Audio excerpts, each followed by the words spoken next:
Chapter 7. So the king and Haman came to banquet with Esther the queen.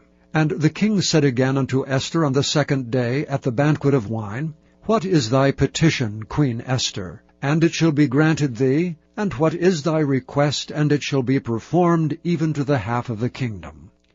Then Esther the queen answered and said, If I have found favor in thy sight, O king, and if it please the king, let my life be given me at my petition, and my people at thy request. For we are sold, I and my people, to be destroyed, to be slain, and to perish. But if we had been sold for bondmen and bondwomen, I had held my tongue, although the enemy could not countervail the king's damage.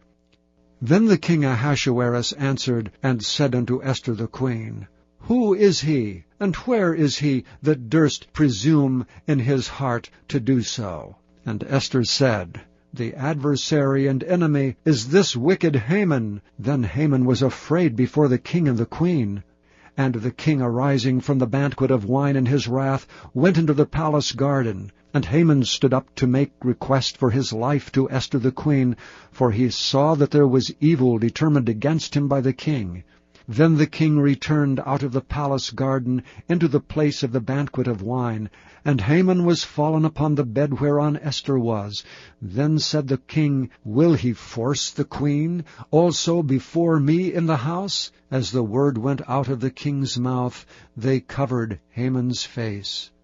And Harbona, one of the chamberlains, said before the king, Behold also the gallows 50 cubits high, which Haman had made for Mordecai, who had spoken good for the king, standeth in the house of Haman. Then the king said, Hang him thereon. So they hanged Haman on the gallows that he had prepared for Mordecai. Then was the king's wrath pacified.